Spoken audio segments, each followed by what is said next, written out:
રાખે ને બધા. આજ ઘણે સવારે મંદિરે ગઈ તો આજે વટ સાવિત્રીનું લે આયેલા. તમે નથી ગયા? ના વટ સાવિત્રીનું વ્રત તો રહેવું જોઈએ ને. હા વટ સાવિત્રીનું વ્રત રહી તો પતિની આયુષ્ય લાંબુ થાય એવું બધાય કહે. પણ વાંધો નહીં હોતી ને, હું તમારે જેવીશ. સાંભળો, હું તમારે જેવીશ છું. હું એમાં નથી માનતી, કારણ કે હું એમાં માનું છું કે તમે પતિની સેવા કરો ને, ઈ સાચું છે. પતિની સેવા કરો. પતિ ઓફિસેથી ધંધેથી આવે એને ટાઢા પાણીનો લોટો આપો, એને ભાવતું જમવાનું બનાવી દો, એને ટાઈમે ટાઈમે એના કપડાં ઇસ્ત્રી આ તે બધું કરી દો, તો પતિનું આયુષ્ય લાંબુ થાય. હે, આ તો ઓલો ઓફિસે બિચારો થાકીને આવ્યો હોય ત્યાં મોગરો ચડાવીને બેસી જાય. તમારા બાઈ કેરી ખાધીશ? કેમ આજ તારું મોઢું સડે? તમારા બા છે ને આમ ને આમ કરે, ઓલો બિચારો થાકીને આવ્યો, એમાં પતિનું આયુષ્ય લાંબુ થાય. એમાં તમે પૂર્ણમી રહો તો કતે. શું ફેર? બોલો, શું કહેતા? તમે કહેતા હતી રેખાબેન?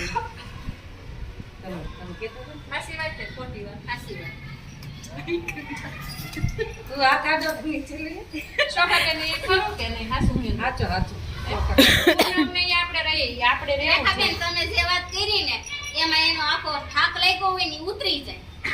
હા બરોબર. તમે દાંત કાઢતા કાઢતા દરવાજો ખોલો, તમે ટાઢા પાણીનો લોટો આપો, તમે એને પ્રેમથી નાસ્તો તમે બોલાવો એટલે એનો હા, થાક થાક ઉતરી ઉતરી જાય. જાય. અને એમ કે તમારી મમ્મી આમ કર્યું, તમારી બેને આમ કર્યું, તો એનો થાક હોય એનથી એને વધારે વધુ લાગે. વધારે. હા એના આયુષ્ય ઘટે અમુક. હા અને તમે એને હસતા મોઢે તમે એની બધી કરો.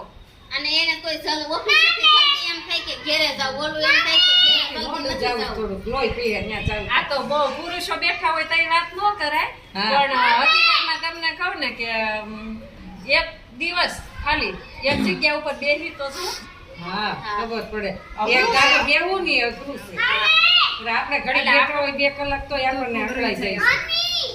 કમર ભણેસ કાઢવા. અને આપણને ખાલી ઘરે આવીને એમ કીધું હોય ને કે એકાદું કામ ન થયું હોય ને તો આખો દી ઘરમાં કરશો હું ત્યાં તો આપણો મગજ આમ હલી સડી જાય. જાય, હલી જાય. હલી જાય. તો એમ કઈ નહીં થતું હોય ઓફિસ સાહેબોના વિશે કામ કરવું કાંઈ નો શીખ્યા હોય, ભૂલ થતી હોય તો એવું થતું હોય. તો વિચાર તો કરો, આપણે એક જગ્યા ઉપર બેસી નથી શકતા 1 કલાક, અને એને એકની એક જગ્યા આખો દી બેસવાનું. એટલે પતિની સેવા કરો, એ જ તમારી હાસી વટ સાવિત્રી છે. શું કેવું? એ તો છે જ ને.